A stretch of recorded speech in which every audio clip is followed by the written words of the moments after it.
오늘 주님께서 내 말이 영이요 생명이라고 말씀하시기 전에 주님이 제자들에게 자신을 스스로 뭐라고 말씀하셨느냐. 요한 6장 35절에 나는 생명의 떡이다. 내게 오는 자는 결코 줄이지 아니할 것이고 나를 믿는 자는 영원히 목마르지 아니하리라 그랬습니다. 그리고 53절부터 또 다시 이야기하기를 예수께서 이르시되 내가 진실로 진실로 내게 이르니 인자의 살을 먹지 아니하고 인자의 피를 마시지 아니하면 너희 속에 생명이 없느니라. 내 살을 먹고 내 피를 마시는 자는 영생을 가졌고 마지막 날에 내가 그를 다시 살리리니 내 살은 참된 양식이요 내 피는 참된 음료로라 하고 말씀하고 있습니다. 그래서 오늘 우리는 생명의 떡이 되시고 영생의 생명의 물이 되시는 예수 그리스도를 먹고 마심으로 그 영원한 말씀 속에서 우리의 영이 살아나고 영혼의 속사람이 자라게 되는데, 과연 오늘의 이 시대에 우리가 그 영원한 생명의 떡과 생명수를 먹고 마시면서 자라고 있느냐 하는 것이 우리 믿는 자들의 영적인 질문이고, 오늘 우리가 하나님의 백성으로서 자신의 실체, 자신의 정체성을 지키면서 살아가는 화두가 되어야 하는 것입니다. 그래서 오늘 성도는 무엇으로 이 세상에서 사는가에 대하여 성경은 우리에게 분명히 말씀하시기를 사람이 떡으로만 사는 것이 아니요, 그러니까 이 육신의 음식으로만 사는 것이 아니요 하나님 입으로부터 나오는 모든 말씀으로 살 것이니라. 하나님의 영의 양식인 신령한 하나님의 그 말씀이 곧 우리의 생명이 떡이고 생명을 살리는 생명수가 되므로 그 하나님의 말씀으로 살아야 한다는 것입니다. 그런데 과연 우리가 그렇게 살고 있느냐 하는 것이죠. 어느 날 예수님께서 한 집에 들어가셔서 말씀을 증거하실 때 갑자기 옥상에 그 지붕이 뜯기고 거기서부터 네 사람이 줄로 매달은 중풍병자 하나를 지붕에서부터 이렇게 수직으로 내려보냈습니다. 왜냐하면 사람이 너무 많아가지고 정식으로 문으로 들어갈 수가 없기 때문에 비상수단을 써서 그렇게 한 것이죠. 갑자기 지금 말씀을 증거한 예수님 앞으로 이 송장같이 되어있는 중풍병자, 오늘날도 이 뇌졸중 걸린 사람, 사지가 마비된 사람, 이 중풍병자는 고치지 못하는데 2000년 전 고대에는 절대 고칠 수 없는 불치병이었습니다.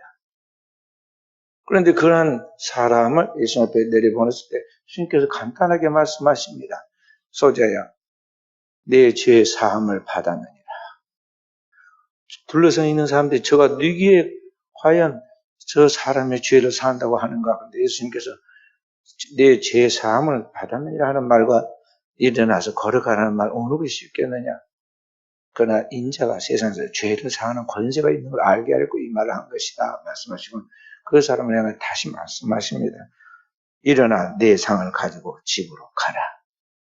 근데 주님의 말씀이 떨어지는데 그게 단지 말이 아니라 그 말씀이 떨어지는 순간 움직이지도 못하고 사지가 완전히 마비되어 있는 이 중풍병자 일어나서 자기의 누워있던 그 침상을 개가지고는 그리고는 걸어서 나가서 모든 사람들이 거기에 둘러서서 그걸 바라보았기 때문에 이 어찌된 사람이기에 죄를 사하며 저를 이 중풍병에서 낫게 하는 거하고 영광 하나님께 돌렸다 그랬습니다.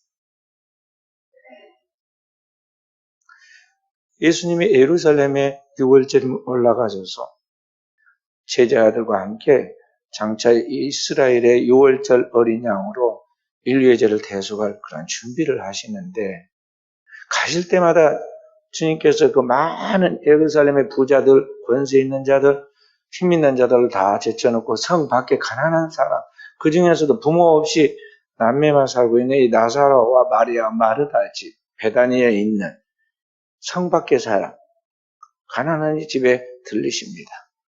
그리고 일주일 동안 그 집에 머무르십니다. 그래서 주님의 일을 돈 많은 사람이 하는 게 아니고 부자가 하는 게 아니에요. 항상 주님은 동일하게 예루살렘에만 올라가시면 이 베다니, 나사로와 마리아, 마르다 집에 들립니다. 손님이 예수님 혼자만이 아닙니다. 여자는 손님 하나 맞는 것도요, 부담스럽게 생각해가지고 꼭 식당으로 다 인도하잖아요. 무조건 코로나 시대에도 식당으로 데리고 가요. 그런데 예수님 당대의 그 가난한 집에 예수님이 가면 12제자가 따라가잖아요. 그럼 장정만 13명입니다. 입이 얼마나 많아요. 그 집 식구 합하면 15명입니다. 15명? 대가족 중에 대가족이잖아요. 그것도 한 끼도 아니고, 이게 지금 6월절 일주일 내내 그렇게 있는 거예요. 주님이 그를 사랑하였기 때문에, 마음이 편하기 때문에 그들을 사랑하여서 늘 그 집으로 가신 거예요. 그런데 그 집에 나사로가 병들었고 예수님을 잘 모셨으니까 복을 받아야 하는데 병이 낫기는 그냥 점점 더 심해져 가잖아요. 그러다가 예수님이 예루살렘을 떠나서 이제 나사렛으로 가는 중에 나사로가 병이 심해가지고 죽게 되죠. 그럴 때 예수님이 다시 배단 위로 올라가서 제자들과 함께 올라가서 그 나사로를 살립니다. 간단하게 살립니다. 주님이 가셔서 마지막 나온 마르다에게 말씀하십니다. 나는 부활이요 생명이 나를 믿는 자는 살기 없고 살아서 믿는 자는 영원히 죽지 아니하리라. 마리아가 뒤따라와서 예수님께 원망을 했습니다. 주께서 여기 계시면 내 오라비가 죽지 아니했겠습니다. 예수님의 말씀하여 내가 믿으면 하나님의 영광을 보리라 하지 아니하였느냐. 그리고 무덤 앞에 갔습니다. 무덤의 문을 열기도 전에 이미 죽어서 나흘이 된 송장에서 온 썩는 그런 부패한 냄새가 저 멀리까지 다 나옵니다. 그런데 주님께서 돌문을 열어놓게 하고 그리고는 죽은 나사로를 향하여 명령하십니다. 나사로야 나오라. 주님의 이 단 두 마디의 말씀 나사로야 나오라 하는 이 말씀이 죽은 나사로가 배로 얼굴을 수건으로 이 얼굴을 동인 채 나왔다 그랬어요. 나왔다. 그 죽은 나사로가 나흘이 되었는데 부패한 이 나사로가 완전히 치유받아가지고 부활돼서 나온 것을 보고 온 유대 사람들이 그 사실과 확인하러 와서 그걸 보고 하나님께 영광을 돌려서 믿는 사람이 많아졌다고 그랬어요. 그러니까 예수께서 오늘 이 땅에서 하나님의 백성들을 이끌고 나갈 때 사람이 무엇으로 사는가에 대해 실제로 보여준 것이 무엇입니까? 사람은 오늘 우리가 먹고 사는 생존의 문제인 돈으로 사는 것이 아니라 밥으로 사는 것이 아니라 하나님의 입으로 나오는 말씀이 곧 주님의 입에서 나오는 영생하시는 그 하나님의 말씀으로 산다는 것을 보여주고 있는 것입니다. 오늘날과 같이 코로나 시대 불확실한 이 어둠의 현실 속에서 경제는 마비되고 사람들은 서로 불신하게 됩니다. 바로 그런 가운데서 세상 살기가 날이 갈수록 어렵다고 하는데 이 세상의 빛으로서 하나님을 믿는 그리스도인들은 어떻게 살아야 하는가? 성경은 어제는 오늘의 영어도 동일한 그의 진리의 말씀처럼 하나님의 입으로 나오는 그 영원한 말씀, 생명의 말씀을 가지고 살아야 한다는 것이죠. 그런데 현대인들은 과연 그 하나님 말씀으로 살고 있느냐 하는 것입니다. 코로나가 어떠하고 저러하고 아니 지금이 1년 반에 코로나가 지금 발생한 지 우리나라에 1년 반이 넘었는데 아직도 지금 그거하고 뭐 대면이니 비대면이니 어쩌고 저쩌고 하면서 그거하고 턱에턱에하고 알고 보니까 그렇게 심각한 것도 아니었는데 우리가 속아가지고 예배 못 드려서 원통하고 이제 너무 손해만 많이 봤다고 이제서야 막 들고 일어나서 뭐 말하는 사람들 있고 여전히 아직 그래도 국가의 그 방역 지침을 지켜야 하니 우리는 따라야 한다고 그렇게 말하는 사람들이 있고 그런 걸 보게 돼요. 교회가 진정한 주님의 복음의 말씀을 믿고 그 믿음 안에서 살아간다면 처음부터 끝까지 우리는 동일한 하나님의 말씀으로 산다는 걸 알고 그 말씀 믿는 믿음으로 나갔어야 하는데 이게 중구난방이고 자충우돌하잖아요. 오늘 우리가 크리스찬으로서 이보다 더 큰 재난과 위기를 만날 수도 있는데 그때도 우리는 무엇으로 살아야 하느냐? 영생하신 하나님 말씀을 가지고 살아야 한다는 것입니다. 베드로와 요한이 주님이 부활하신 후 이제 주님의 몸된 교회를 섬기고 나는 그러한 주역들로서 교회를 이끌고 나아갑니다. 베드로와 요한이 성전으로 기도하러 하러 올라가다가 미문이라는 성전에서 이스라엘에는 12문이 있습니다. 동서남북에 3개씩 해가지고 12개의 문이 있어요. 이스라엘 12지파를 상징 12문이 있는데 미문이라는 문이 있습니다. 잘 이제 거쳐가지고 문이 아주 멋있고 아름답다고 해서 이름을 아름다운 밑줄을 써서 미문이라고 이름을 붙인 그런 문이 있는데 그 문 앞에 나면서 못 걷게 된 이 안진뱅이가 거기에서 구걸을 합니다. 베드로와 요한이 그를 보니까 국률한 마음이 생겼습니다. 그런데 거짓말을 딱딱 떠돌아보니까 자기한테 돈이 하나도 없습니다. 근데 뭔가 주고 싶습니다. 자기한테 막 타오르는 그 깊은 하나님의 그러한 보물과 같은 축복이 있는데 그건 무엇이냐? 곧 복음이었어요. 그래서 그걸 하라고 좀 한 푼 달라고 그렇게 하는 그 나면서 안진병이 되어 있는 사람에게 우리를 보라 사도들이 이야기했습니다. 성경에 보니 그 구걸하는 사람이 무엇을 얻을까 하여 주목해 보았다고 했습니다. 자신 있게 우리를 보라고 그러니까 말이야. 뭐 진짜 한번 제대로 구제해 줄란가 보다 하고 주목해 보는데 베드로와 요한이 이렇게 말해요. 은과 금은 내게 없거니와 내게 있는 것으로 내게 주노니 곧 나사렛 예수 그리스도의 이름으로 일어나 걸어라. 근데 걸었어요? 못 걸었어요? 못 걸었어요. 가만히 있습니다. 그러니까 분명히 하나님께서 나에게 말씀을 주셨고 그 말씀을 내가 던졌는데 안 일어나다니 그러고는 그를 잡고 강제로 일으킵니다. 일어나 걸어서 그 손을 잡아 일으키니 그 다음에 성이 뭐라냐 그때서야 발과 발목이 힘을 얻고 잡아당기니까 그 사람도 자기 의지로 노력을 하면 일어나려고 그런데 그렇게 몸이 말을 안 듣더니 발끝에서부터 쭉 이제 발목으로 힘이 나오기 시작하면서 이게 일어날 것 같습니다. 그래서 힘을 주니까 일어나지잖아요.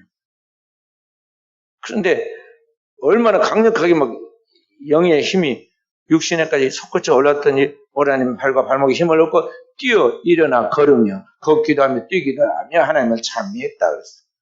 일어나는데 그냥 보통 벌떡 일어나는데 뛰어서 일어날 때 어떻게 한 번만에 그렇게 될 수 있을까요? 성령의 능력이 그에게 강하게 임재하니까 그런 역사가 일어난 것이죠.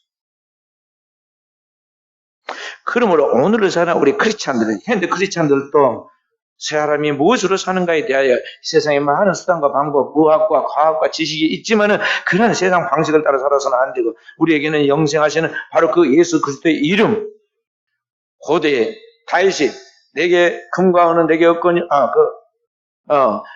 다윗이 골리앗을 향하여 너는 칼과 창과 단창으로 내게 오거니와 나는 만군의 여호와 이름으로 내게 가노라 하는 것 같이 오늘 여기 베드로와 요한은 은과 금은 내게 없거냐 내게 있는 것 곧 나사렛 예수 그리스도의 이름으로 일어나 걸어라. 똑같이 삼일째 하나님의 그 거룩한 이름을 가지고 주님의 복음의 말씀을 외친 거예요. 그렇게 될 때 일어난 거지. 오늘 이 시대에 우리도 세상의 풍속과 방식을 따르지 않고 그 주님의 이름을 아낌없이 날려서 그 이름으로 세상을 변화시키는 죄역들이 되어야겠습니다. 일어나 걸어라. 환경을 보거나 현실을 보지 말고 사람을 보지 말고 사람이 어떻게 우리를 스트레스 주고 위협하고 우리에게 눈에 보이는 것을 우리에게 없애가지고 우리에게 경제적으로 우리의 상황 환경적으로 우리의 상황이 우리에게 큰 파도가 밀려오듯이 우리를 두렵게 하고 우리의 상과 같은 그런 위기가 우리를 덮치는 같이 우리를 위협할지라도 거기에 침몰돼서는 안 돼요. 그렇게 해서 우리가 실제로 죽었다 하더라도 나사로를 일으키신 주님께서 나사로야 나오라고 말씀할 때 그가 무덤을 팍 차고 나왔듯이 오늘 우리가 죽어있는 그런 절박한 상황에 놓였다 할지라도 다시는 일어나지 못하는 침상에 누워있다 할지라도 일어나 걸으라 하시는 그 주님 앞에 나오라 하신 그 주님 앞에 오늘 우리는 믿음으로 화답하고 믿음으로 선포하고 믿음으로 행동하고 나가야 한다는 것입니다. 그때 하나님께 우리를 일으키시는 것입니다. 제가 늘 우리 교회에 건축한 빛을 하나도 갚지 못해가지고 고민할 때 입으로 뭐라고 선포를 했습니까? 이거 한 번에 하나님께서 갚을 수 있다. 하나님께서 은혜 주시고 역사하신 단 한 번에 이거 갚다가 아무것도 아니다고 늘 그 이야기를 하지 않았나요? 그래서 그때 성도들이 그렇게 그냥 그런 마음을 갖고 그냥 기죽지 않고 그렇게 가는 것도 괜찮다. 이 정도로 생각을 하고 그냥 보통으로 인식을 하고 있었다고. 그런데 하나님께서 실제로 단 한 번에 갚게 하시잖아요. 한 번에 갚게 하시죠. 그 우리가 구하고 생각하는 것보다 더 넘치도록 우리의 환경의 미래까지도 하나님께서 더 안심할 수 있도록 우리의 모든 것들을 책임을 지시는 살아계신 하나님이세요. 그러니까 오늘 우리는 왜 오늘의 시대에 주님이 하셨고 그의 제자들이 했던 그 길을 따라가지 못하고 그의 역사를 체험하지 못하는가? 성경 우리에게 그 원인을 가르치고 있는데, 지적하고 있는데, 그러면 너희가 받지 못하면 구하지 않기 때문이다. 기도하지 않기 때문에. 구하여도 얻지 못한 것은 무엇이냐? 진짜 하나님 말씀을 믿는 믿음으로 나가야 하는데, 믿음으로 하려고 하자고 네 생각을 따라 정욕을 따라서 내가 잘못 구하고 있기 때문이다. 말씀하고 있어요. 그래서 오늘을 살아가는 우리는 살아계신 그 하나님의 모든 말씀, 영생의 말씀을 믿음으로 그대로 믿고 그대로 믿음으로 구하고 그 믿음으로 마음으로 믿고 입으로 시인해야 돼요. 그리고 시인할 뿐만 아니라 홍해가 됐든 요단강이 됐든 앞이 산이 가로막고 있든 우리는 그 길을 걸어가야 돼요. 행동을 하는 것이죠. 살아있는 동안에 우리 그리스도인들의 그 특징이 뭐냐면 움직일 수 있을 때 하나님 앞에서 행동하라는 거예요. 그러면 홍해가 갈라지고 여리고가 무너지고 큰 산이 무너지는데 여리고가 무너지잖아요. 요단강이 갈라지고 그를 위협하는, 그를 괴롭게 하는, 그를 두렵게 하는, 스트레스를 주는 7 부족들이 하루아침에 산산조각이 나서 열방으로 흩어져서 멸망하잖아요. 그러니까 문제는 무엇이냐? 오늘 내 안에 그러한 하나님의 영생하시는 말씀에 대한 믿음이 있느냐 하는 것이죠. 주님 말씀에 내 믿음이 진짜로 하나님 앞에서 불꽃 같은 눈을 보시는 하나님의 겨자씨만큼만 있다면, 그러니까 눈에는 안 보일지라도 하나님 볼 때 있음을 인식하게 된다면 좋다. 이 산이 옮겨지라 해도 옮겨서 바다에 던져질 것이다. 그 외에도 능치 못할 일이 없다고 주님 말씀하신 거예요. 그래서 우리는 그러한 믿음을, 성령의 믿음을 주시기를 기도해야 하고, 그러한 성령의 믿음을 잘하기 때문에 계속해서 그 믿음을 키워가도록 해야 하는 것입니다. 이런 담대한 믿음은 어디서 오느냐면 계속 하나님의 말씀을 믿고 기도하고 우리가 그래서 실천해 나아가는 데에서 이 반복해서 능력이 나오고 이 반복해서 믿음이 자라는 거예요. 이기는 습관이 돼야 한다는 거죠. 예를 들어서 권투 선수가 싸움을 할 때 처음에는 막 겁을 내고 굉장히 두려워합니다. 근데 한 번 이겨가지고 이제 전적을 1승을 쌓았습니다. 그럼 두 번째 나가는 것은 조금 더 자신이 생기고 요령이 생깁니다. 세 번째 또 나갈 때는 그만큼 이길 수 있는 그런 실력과 영역이 생겨서 상대방은 저 사람이 3번 싸워서 3번 다 이겼기 때문에 굉장히 강한 사람이라는지 알고는 갑자기 두려워하는 거죠.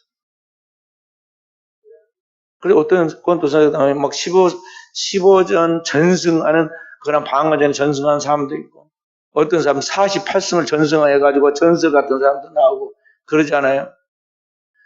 이게 계속 이기는 습관을 갖고 이김으로 말미암아 내적으로 쌓여있는 그런 영성과 능력을 소유하게 되는 데서 나오는 그런 힘인 거예요. 그리스도인은 영적인 십자가의 전사로서 이러한 영성과 영력을 소유하고 그런 영성과 영력을 풀어낼 수 있는 지혜가 있어야 하고, 그런 싸움에서 늘 이기는 거룩한 습관을 통해서 하나님 앞에서 자기 캐리어를 쌓아가야 하는 거예요.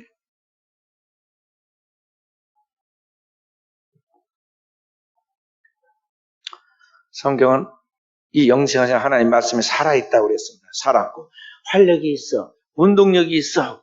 하나님 말씀은 살아있는 그 영원한 말씀이에요. 하나님은 어떤 분이냐? 움직이지 않는 것 같은 unmoved mover라고 그래요. 움직이지 않으면서도 움직이시고 일하시는 그런 분이란 말이에요. 그 전능하신 하나님께서 오늘 우주에 정말 살아계셔서 오늘 우리 가운데 그 말씀으로 일을 하세요. 누가 진짜 하나님을 믿고 하나님 말씀을 의지하고 그 말씀으로 일하는 걸 보신다는 거죠. 그리고 그렇게 믿고 그렇게 말하고 그렇게 나가는 그 사람에게 하나님 역사하세요.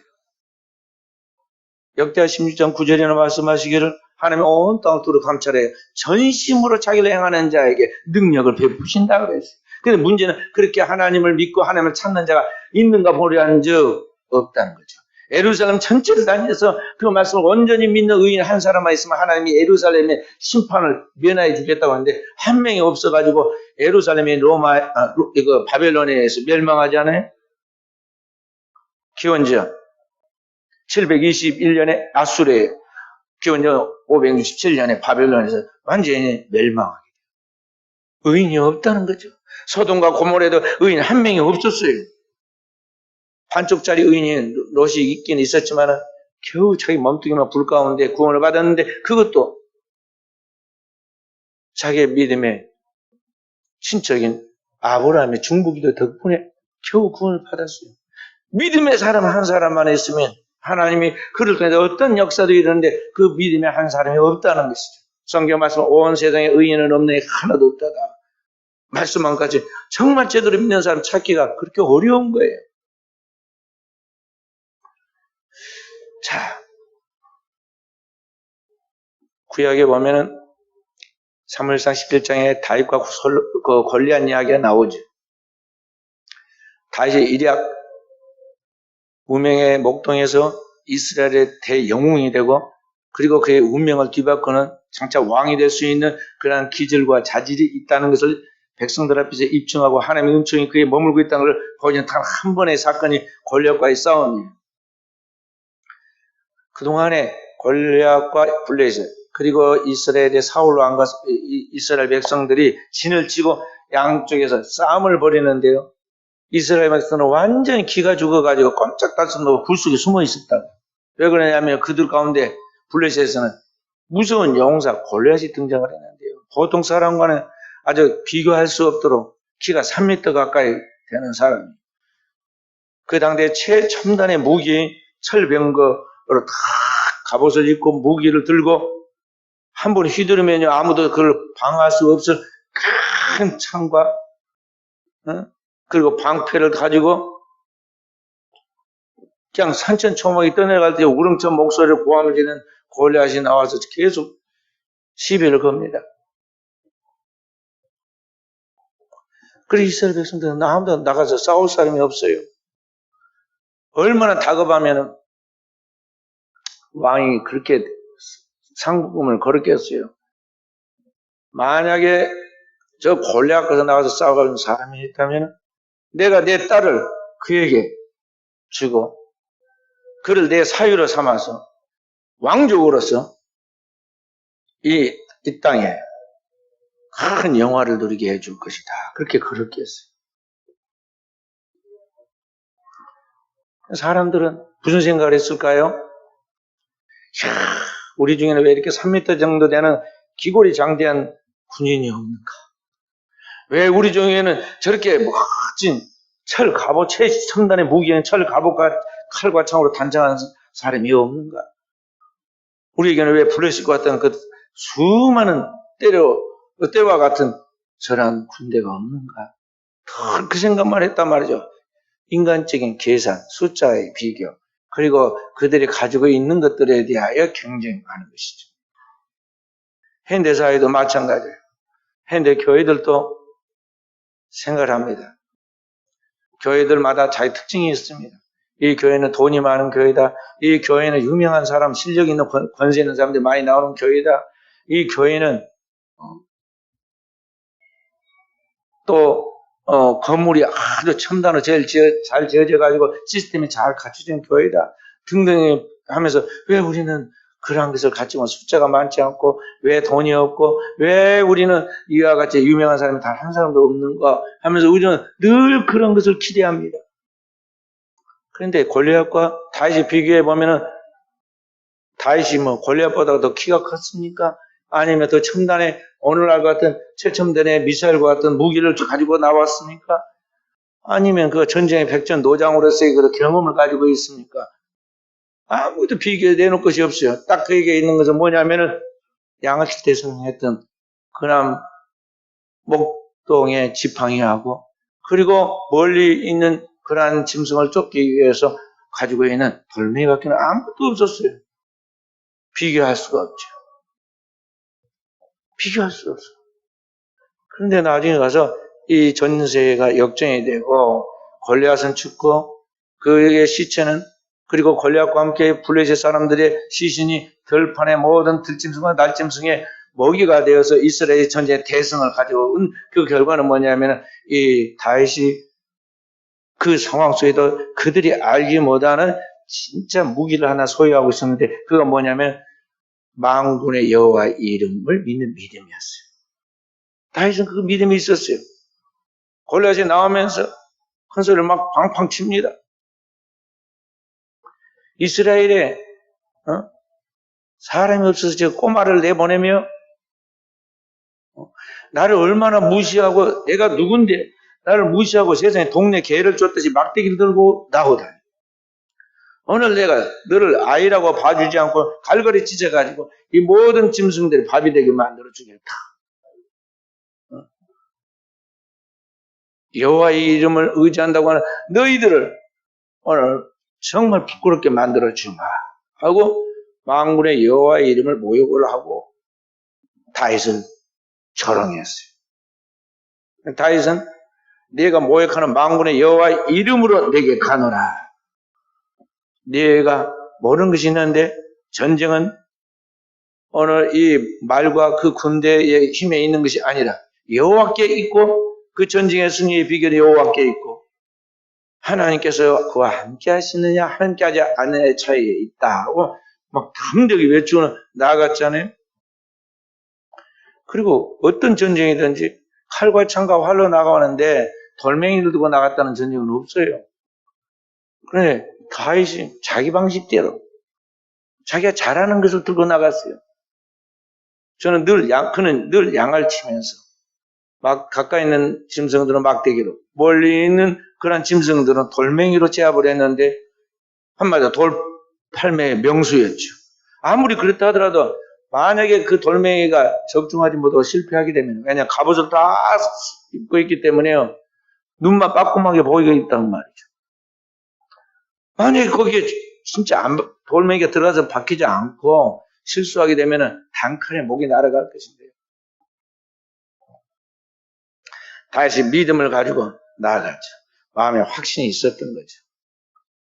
또 그렇지 않다 하더라도 내가 하나님 앞에서 믿음으로 담대하게 나아갔으므로 죽어도 순교다고 생각한 거죠. 만군의 여호와의 이름으로 가노라. 담대히 나가서 돌멩이를 5개를 예비용까지 가져왔단 말이죠. 5개를 가지고 왔어요. 그런데 2번 던질 것도 없이 단 한 번에 그 눈만 보이는 거기에 투구에 그 유일하게 눈만 보이게 눈을 덮어버리면 못 보니까요. 거기 이 이마와 이 눈과 두 눈 사이 여기가 급소단 말이에요. 딱 때렸는데 돌이 박혀가지고 저 뒷꼭지까지 가버렸죠. 그 자리에서 그냥 즉사해가 뒤로 넘어지고 다시는 칼이 없으니까 골리앗이 들고 왔던 칼로 목을 베어서 골리앗이 들고 온 또 한 손에 들고 왔던 창을 꺼내가지고 그 자른 머리를 찔러서 그걸 다 들고 이스라엘 진영으로 돌아오잖아요. 블레셋에서 혼비백산하고 이스라엘은 사기가 충천해가지고 마치 밀물이 밀려가듯이 밀고 이제 나아가죠. 그렇게 해서 전쟁의 대승을 거둠으로써 목동 다윗이 이스라엘 대장군의 반열에 오르고 그가 가는 곳곳마다 이기게 되는 그러한 이제 역사가 이루어지는 것입니다. 그러니까 오늘을 살아가는 우리에게 있어서 오늘 우리는 세상 사람들처럼 오늘 현대 우리 교회들도 마찬가지로 돈이 있어야 한다. 건물이 신식으로 되어 있어야 한다. 교회도 유능하고 유명한 사람들이 나와서 그렇게 해서 교회가 부흥된다. 등등의 별 이야기들이 다 많지만은 영적인 이 전투에서 결코 그것은 통하지 않는 변명이라는 걸 알아야 한다는 것이죠. 오늘 우리는 하나님께서 내가 믿는 나의 주, 나의 왕, 나의 하나님께서 나와 함께 하시면 우리는 이 땅에서 뿐만 아니라 영원한 하나님 나라까지 반드시 승리할 수 있다는 믿음을 가지고 나가야겠어요. 그렇게 해서 교회가 제대로 부흥을 해야 돼요. 좋은 교회가 뭐냐? 진짜 하나님이 쓰시는 좋은 교회가 뭐냐? 오늘 이 믿음을 가지고 있어. 교회가 영적으로 깨어있어. 날마다 믿음으로 기도하고 승리하는 성도들이 모여있는 교회다. 그런 소문이 나서 그러한 영적으로 살고 영적으로 하나님의 축복받고 싶어하는 영혼들이 모이는 교회가 되도록 우리가 하나님의 교회의 정체성을 만들어가도록 해야겠습니다. 지난 한 주간 동안 우리 교회가 담임 목사 휴가 기간으로 정해놓고 성도들이 간곡하게 특히 사모님을 생각해가지고 교회 잊어버리고 죽이 되든 밥이 되든 놔두고 그냥 가서 푹 쉬었다 오라고 그렇게 이야기를 했어요. 그래서 제가 이제 잘 감당해야 책임이 있잖아요. 그래서 제가 아주 열심히 잘 돌봤습니다. 그리고 기사 노릇도 하고 앞에서 가이드 노릇도 하고 하여간 제가 열심히 했어요. 나가서. 그런데 그 사이에 교회가 어떻게 돌아가는가 우리 은혜방에다가 카톡 방에다가 우리 성도들이 그날 활동한 일과 내용을 거기다가 표시해가지고 체크를 해서 올려놓은 걸 보면서 참 잘한다 그렇게 생각했어요. 그래서 하여간 토요일까지 꼼짝 말고 하여간 교회에 신경 쓰지 말고 그렇게 있으라고 그래서 제가 이제 늘 살펴보는데 이제 일주일 동안 아무것도 안 하고 교회에 대해서는 아무것도 안 하고 있으니까 우리 성도들이 얼마나 모범적으로 잘하는지 새벽 기도부터 책임감 있게 교회를 잘 돌보고 기도하고 저녁 시간 또 금요 철야까지 교회를 당직을 써가면서 너무너무 잘 돌보는 걸 보고 참 오늘날 현대 교회에서 찾기 힘든 그러한 하나님이 사랑스럽게 여기는 교회다. 저희 부부가 고백을 했어요. 그리고 그렇게 주님을 사랑하고 교회를 사랑하고 그렇게 섬기는 우리 성도들을 바라보면서 여기까지 성도들을 이끌어서 인도하시는 우리 하나님께 감사했어요. 그리고 속으로 제가 또 그런 생각을 했어요. 만약에 일주일 동안 당직 쓰듯이 우리 구역에서 매일 책임감 있게 교회를 섬기고 나가면 얼마나 교회가 참 튼튼하고 성숙한 교회로 성장해 갈 수 있을까. 오늘과 같이 코로나로 인해서 교회들이 안 된다고 하고 죽어간다고 절망하고 신음합니다.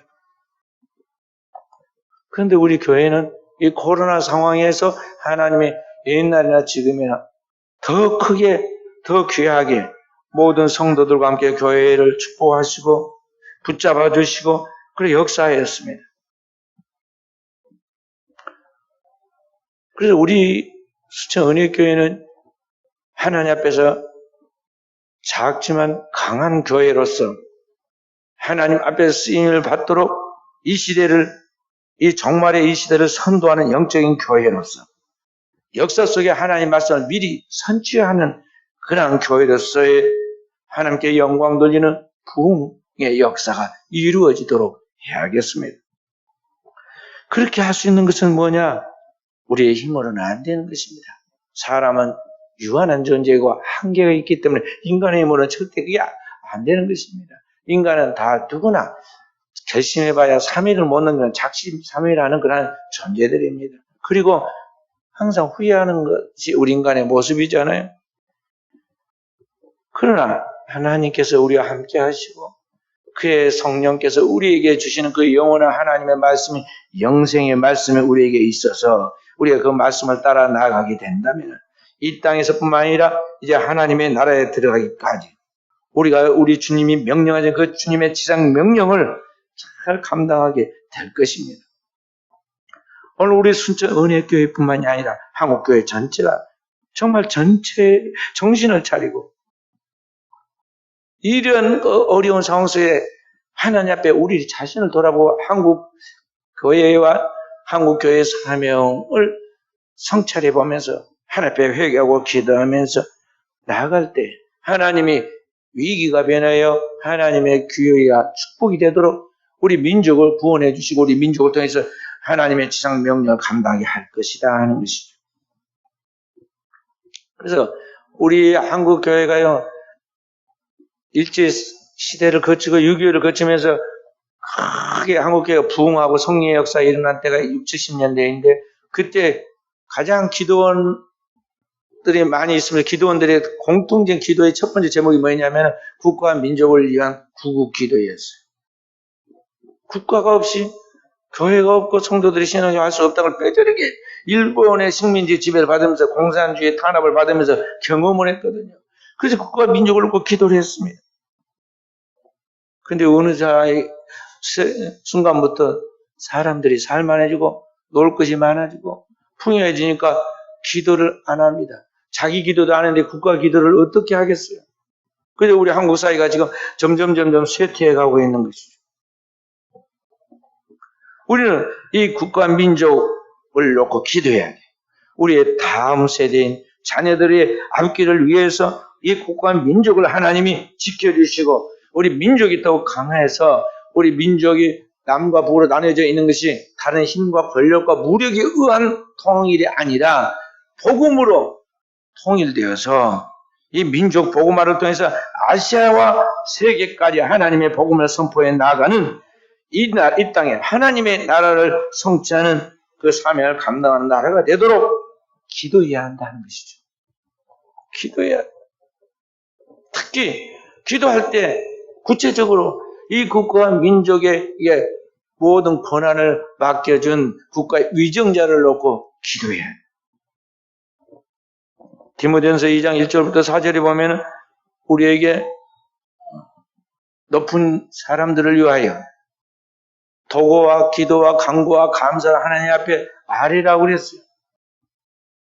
왜냐하면 우리가 평안한 가운데 하나님을 믿고 하나님을 믿는 신앙의 활동을 하기 위함이고 또 그것이 당연한 것은 하나님은 모든 사람이 다 멸망치고 구원을 얻기 원하신 게 하는 뜻이기 때문에 그러하다고 그랬습니다. 국가를 이렇게 되고 대통령을 비롯해서 모든 행정부, 그 다음에 사법부, 그리고 입법부에 이르기까지 앞에서 활동하는 모든 사람들 놓고 구체적으로 기도를 해야 해요. 오늘날은 어려운 시대가 되니까요. 사람 어려워지면 누구 탓을 분명히 합니다. 그래서 제일 많이 탓을 하는 사람이 누구냐면 대통령입니다. 대통령을 비롯해서 국가의 위정자들을 어느 날 어려우니까 불신하고 정권을 잡은 위정자들에 대하여 자꾸 공격을 합니다. 실제로 약점 잡힐 것들이 많이 있습니다. 그들이 공약을 내세웠던 공약마다 지켜지지 않고 그들이 자신 있게 하는 말마다 다 실현이 되고 말았어요. 경제를 잡겠다고 그러더니 경제를 망가뜨렸습니다.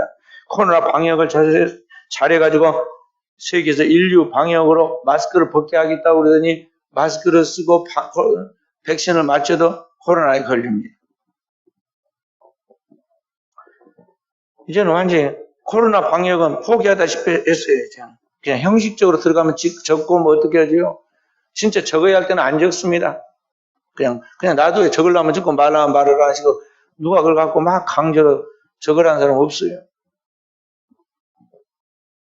특히 밤업소라든지 또는 사람들이 많이 있어가지고 거기에 불편한 여론이 돌 것 같으면요 절대 하지 않습니다. 말하지 않아요. 그냥 놔둬버려요.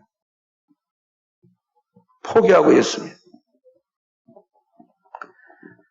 대통령은 주변에 똑똑한 전문가들과 비서관들이 쭉 깔려가서 각 전문 분야별로 이야기를 합니다. 행정부의 각 국무위원들, 장관들이 매일 그 동향 보고를 해줍니다. 그래서 거기에 근거해가지고 그들의 통계와 그들의 똑똑한 지식을 가지고 말한 대로 대통령이 선포하면 그에 될 줄 알고 자신있게 말했습니다.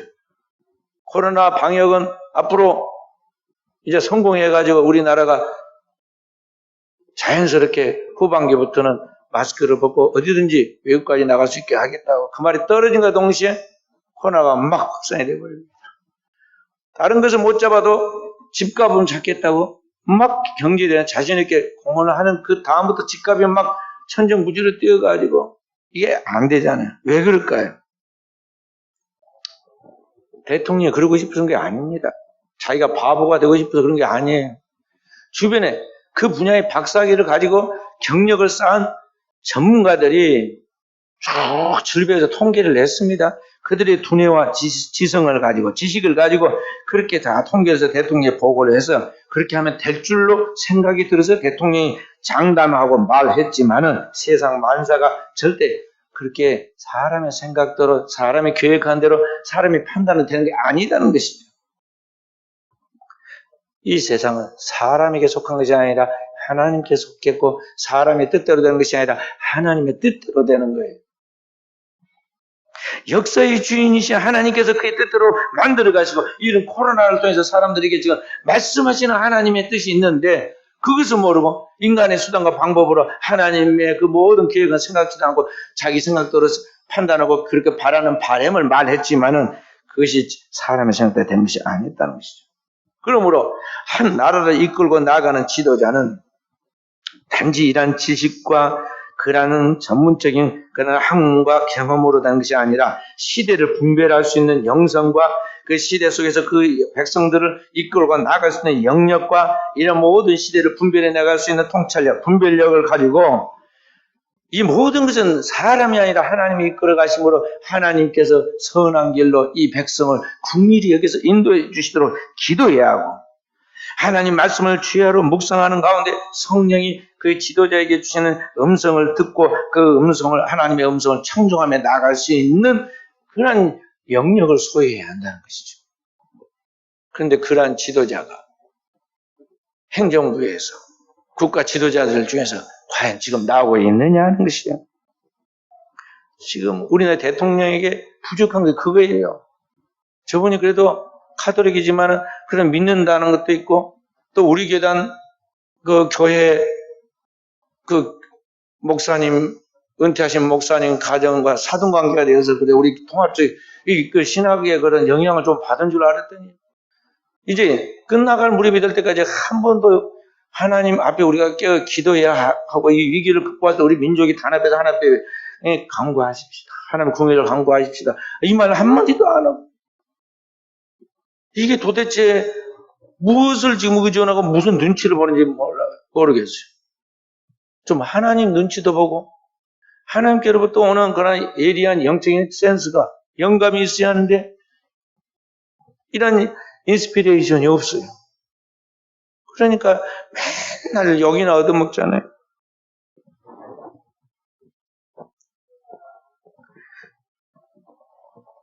이런 영성과 영역이 없으니까 대통령이 앞에 치고 나가야 하는데 주변에 있는 편파적인 이념을 가진 사람들의 말이나 주변에서 방송이나 신문에서 나오는 여론에 대해 신경을 쓰고 거기에다가 맞춰서 이쪽으로 갔다 저쪽으로 갔다 정신없이 그렇게 일을 하다가 보니까 결과는 뭐냐면 하는 일마다 죽을 쓰게 되었다. 그래서 심지어는 나라가 전체적으로 볼 때 위험한 수준에까지 가고 말았어요. 자, 이런 때 교회가 세상 사람들과 똑같이 한쪽으로 치우쳐가지고 나라와 위정자들을 위하여 단순히 미워하고 불신하고 그들을 비판만 해서 되겠느냐? 그래서는 안 되는 거예요. 교회는 바로 이런 지도자들을 영적인 눈으로 크리티컬하게 비평의 그런 눈으로 판단하고 돋부신 하나님께서 우리 민족을 긍휼히 여기고 이 국가를 책임져 주시도록 그리고 이 나라를 이끌어가는 대통령과 위정자들에게 하나님을 경외하면서 그 뜻을 분별해서 순종해 나갈 수 있는 지혜와 믿음을 주시기를 기도해야 하는 거예요. 그들과 기도해야 돼요. 그런데 교회가 일반인 사람들은 말할 것도 없고 교회가 과연 성도들이 국가와 민족을 위해 기도하면서 위정자들을 위하여 그 기도를 우리가 하고 있을까? 기도 안. 맨날 어디서 유튜브에서 나오는 그 찌라시 잡동사의 이상한 편파적인 이념과 사상으로 되어 있는 그러한 뉴스나 또 그러한 무슨 사상들만 호기심으로 들여다보고 그것이 믿으면 들으면서 나기 때문에 그런 걸 보고 들으면요. 그런 것들에 대한 생각이 나에도 동조하게 되거든. 그러고 있는. 그러니 어찌 되겠어요. 그래가지고 예수 믿는 사람들도요. 정치하는 사람들 못지않게 좌우로 치우쳐가지고는 완전히 편이 갈라졌어요. 편이 갈라졌어요. 이게 위험하다는 거예요. 한국이 좀 위험하다는 거예요. 한국은 일제시대를 거치고 공산주의와 싸운 6.25도 거치고 민주자유국가로서의 지금 분명한 정체성을 가지고 민족의 미래로 나아갈 때 우리 민족은 어떤 방향으로 나아가야 하는 것에 대한 것들이 분명히 서 있었는데 이게 다 흐트러지고 있고 지금은 이게 지금 이렇게 가다가는 자칫하다가 이념적으로 공산화될 가능성도 있고 위태한 것도 있고 왜냐하면 그렇게 불분명하게 나가다가 공산화된 나라들이 세계에 많이 있거든요. 자, 그래서 오늘 우리는 이런 위정자들이 정말 하나님의 나라를 세우고 이 땅에 하나님 나라의 평화를 이루어갈 수 있는 그러한 지혜와 그러한 믿음과 그러한 꿈을 가지고 일할 수 있는 지도자들이 되도록 또 그런 일꾼들이 나오도록 우리 성도들이 교회에서 끊임없이 기도해야겠습니다. 세계 제2차 대전을 승전하게 하고 6.25 우리나라 전쟁에서 우리나라를 공산주의로부터 구원받도록 결단을 내렸던 위대한 사람이 이 메가더 장군이죠. 메가더가 일본을 점령하고 도쿄에서 그를 환영하는 무리들 앞에서 일본 천황이라 불리는 일왕을 그 미국 군함 미조리함에다 불러다놓고 항복 문서에 딱 도장을 찍게 하고 그리고 그 나라의 수도에 들어가서 연설할 때 이렇게 말했습니다. 세계의 문제는 경제의 문제도 아니고 정치의 문제도 아닙니다. 세계의 문제는 오직 신학적인 문제가 있을 뿐입니다. 인간이 그를 창조하신 그 창조주 하나님 앞에서 어떻게 살 것인가, 무엇을 위하여 살 것인가에 대답을 하면서 사는 그 신학적인 문제만 있을 뿐입니다. 하고 이야기를 했어요. 이분은 신학을 공부하는 학자가 아니에요. 그는 평생을 전선에서 싸운 군인이었고 전쟁을 누비면서도 끊임없이 신앙으로 하나님의 뜻이 무엇인가를 묻고 그 뜻을 따라 살려고 결단을 내린 그런 군인인데 놀랍게도 이 무력과 싸우는 전쟁의 문제도 아니고 경제의 문제도 아니고 오늘 이 세상의 정치가들에 의해서 움직이는 세상의 정치의 문제도 아니다. 이것은 하나님 앞에서 우리가 어떻게 하나님 뜻을 찾아서 그 뜻에 응답하는 삶을 살아가는 것에 대한 신학적인 문제라고 그렇게 이야기를 했어요.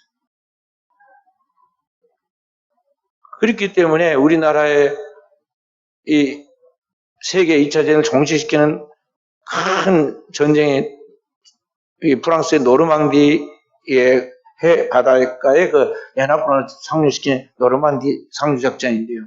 그에 걸맞는 또 하나의 작전이 뭐냐면 6.25 때 우리나라에 인천 상륙작전을 한 거예요. 확률이 5,000분의 1이라고 그랬어요.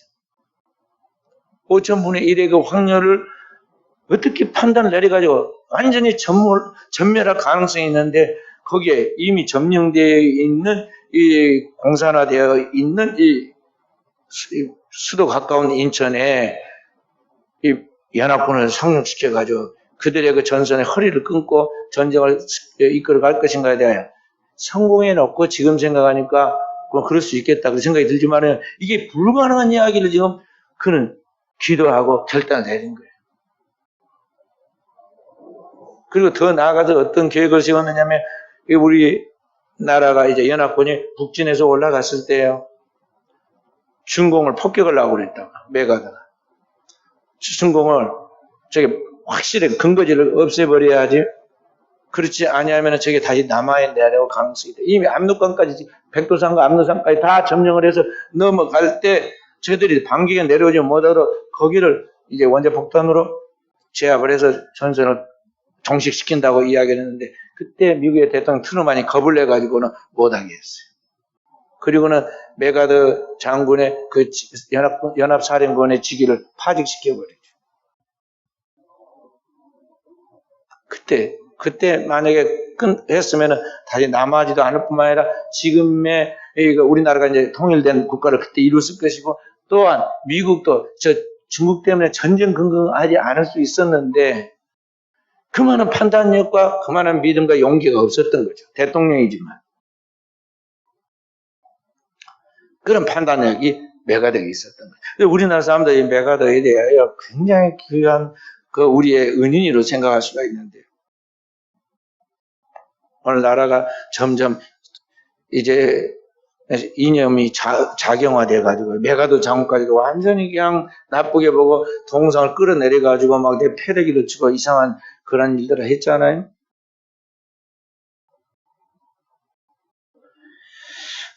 그러므로 오늘 우리는 이 민족을 위해서, 국가를 위해서, 그리고 다음 세대의 우리 자손들을 위해서 우리 하나님의 뜻을 이루어가도록 하나님의 나라를 이 땅에 이루어서 우리 민족을 통해서 아시아와 세계 속에 하나님의 복음이 전파됨으로 주님이 다시 오시는 주님이 이 땅에 하나님의 나라를 세워가는 그 일을 위해서 기도해야 한다는 것이죠. 듣든지 아니 듣든지 이 시대는 에레미야 선지자가 눈물을 뿌리고 하나님 앞에 기도함까지 기도해야 돼. 그래서 그러기 위해서 교회는 사탄의 소리에 속지 않아야 합니다. 세상으로부터 흘러나오는 그 소리가 다 사탄에서부터 나오는 인간의 소리예요. 세상의 모든 소리는 절대 인간의 구원을 일으키지 못합니다.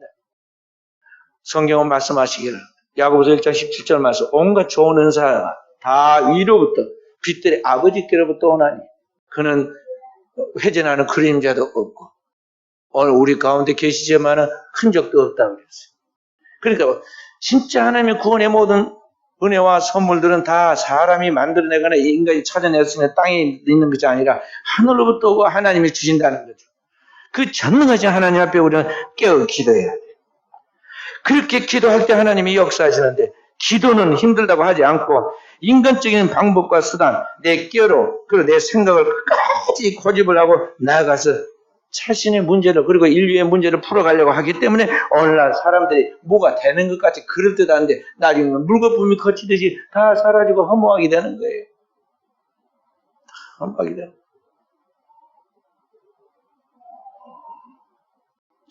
그래서 오늘 저와 우리 사랑하는 성도들은 인생의 궁극적인 답이 오직 주님께 있다는 것을 알고 오늘 교회와 민족의 구원과 부흥이 오직 그분의 목소리를 듣는 데 있다는 것을 알고 오늘 우리 주님이 우리에게 응답하실 때까지 우리의 목소리가 그분에게 상달되도록 우리가 그분의 말씀을 청종하여 하나님 뜻을 하늘에서 이룬 것이 땅에서 이루어지게 하기까지 우리는 뭘 해야 하느냐? 구하고 찾고 두드리는 주님께 기도가 있어야 한다는 것입니다. 예레미야 33장 2절 3절에 말씀하십니다. 이 일을 행하는 여호와 그 일을 지어 성취하는 여호와가 내게 이르노라. 너는 내게 부르짖으라. 내가 내게 응답하였고 내가 알지 못한 그 비밀한 일을 내게 보이리라. 이 일을 행하고 그 일을 지어서 성취하시는 하나님이 우리에게 요구하는 것 딱 한 가지. 부르짖으라는 거예요. 기도하라는 것입니다. 한번 확 무릎을 꿇고 기도하면요. 5시간, 6시간씩 막 떨 정도의 영력이 있어야 돼. 제가 오늘 새벽에 2시에 나와가지고 지금까지 있는 거예요. 아침에 주보 7시 뺄 때까지. 이제 그때부터 이제 주보 내려올 때까지 목양실에 계속 기도하면서 있어요. 그래서 현대인들은요, 전화해서 누구 부르듯이 하나님을 전화해서 불러낼 줄 알아요. 그냥 버튼만 탁탁탁 누르면 나 여기 있다. 그렇게 할 줄 알고 있어. 그래서 맨날 유튜브나 뒤적하고 말이죠. 동영상이나 어디 찾아가 보지. 무릎을 꿇고 주님께 기도를 안 한다 이 말이에요. 아니, 화려하게 뭐가 된 것 같이 보이는데 속으면 안 돼. 엘리야가 그 옛날 이스라엘 임박한 심판을 예견하고 시대의 풍조를 따르지 않고 벌거벗은 그 몸에 죽은 낙타 트롯을 걸치고 먹고 사는 문제에 집착하지 아니하고 뛰어다니는 메뚜기 몇 마리 잡아먹고 그 바위 밑에 놓인 벌꿀을 따서 먹고 그렇게 하면서 갈매산을 떠나지 않고 부르짖고 기도하잖아요. 그러면서 이스라엘 백성들을 단 한 번에 하늘에서 불이 떨어지고 하늘에서 비가 내리게 만들잖아요. 그때 이스라엘 백성들에게 엘리야가 답답해가지고 그런 말을 합니다. 그들을 모아놓고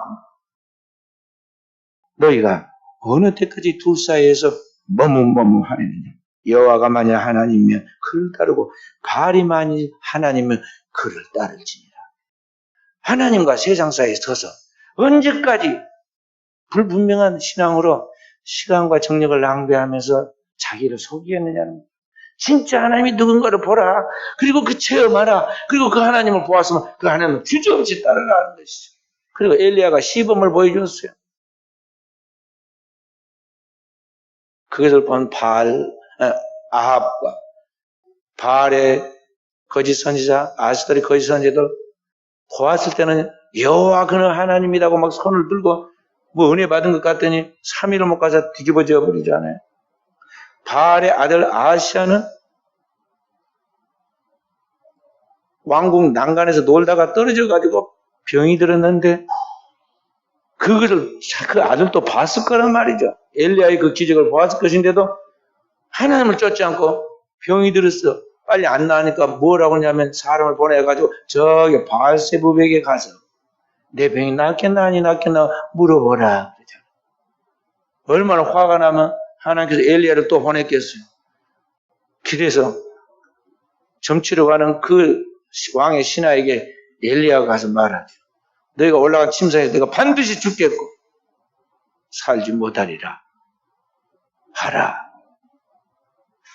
엘리야의 말을 듣고 왕의 신하가 와가지고 이렇게 말합니다. 그럼 그대로 믿고 회개하면 될 건데 진짜인가 가짜인가 엘리야 좀 불러와 봐라. 또 괜히 불러가지고 애꿎은 부하 50부장과 그 군사 50명이 두 번이나 떼죽음을 당해가지고 사람의 목숨을 100명이나 죽었잖아요. 세 번째 백부장에 지혜가 있어가지고 50부장에 지혜가 있어가지고 산 아래에서 무릎을 꿇고 간구하잖아요. 네 주여 나를 불쌍히 여기사 불의한 내를 덮치지 못하도록 해 주십시오. 그렇게 이야기를 하니까 하나님이 응답하여 가지고 엘리야에게 두려워하지 말고 일어나서 가라. 가서 내가 전한 말을 전하라고. 엘리야가 그를 따라서 아하시아에게 와가지고 그대로 하나님께서 대언하잖아요. 너는 반드시 그 올라간 침상에서 내려오지 못해 죽을 것이다. 내가 하나님을 의지 않고 사람을 의지하고 인간의 수단 방법을 의지했으니까 그렇게 될 것이다. 그랬는데 실제 그렇게 해서 죽고 맙니다. 그러니까 오늘 우리는 이 시대 속에 기독교인으로서 무늬만 교인이 돼서는 안 돼요. 입술로만 하나님을 부르서는 안 된다는 거죠. 내용은 항상 세상에서 나오는 온갖 뉴스와 작품사인 지식을 따라 살면서 맛을 지른 소금처럼 위로부터 하나님 주시는 그 하나님의 성령의 음성을 듣지 않고 제 마음대로 살면서 그렇게 나가는 사람이 돼서는 안 된다는 것이죠. 결단해야 돼요. 나는 하나님의 빛과 소금으로서 하나님 앞에 내 자신의 정체성을 알아야 하고 하나님 앞에서 그 빛과 소금으로서의 영향력을 발휘할 수 있는 사람으로 살아갈 수 있도록 하나님 앞에 끊임없이 기도하고 영성을 쌓아서 주님의 그 거룩한 선한 영향력이 나를 통해서 가정에 나를 통해서 그 모든 환경에 나를 통해서 나의 섬기는 교회에 나타나도록 해야 한다는 것입니다. 베드로가 오늘 주님 앞에서 주는 그리스도시여 살아계신 하나님의 아들이십니다 고백한 것 같이 또 주님은 영생의 말씀들 내가 믿고 알았습나이다 하고 그 주님을 믿고 고백하고 따른 것 같이 오늘 우리가 그 주님과의 연합과 일치를 통해서 주님의 진정한 분신이 되어야겠고 주님의 그 선한 영향력이 주님처럼 세상에 나타나도록 이 시대의 세상에 그리스도를 보여주는 종들이 되어야겠어요. 오늘도 그러한 깨어있는 영적인 종들로 승리할 수 있기를 주의 이름으로 축원드립니다.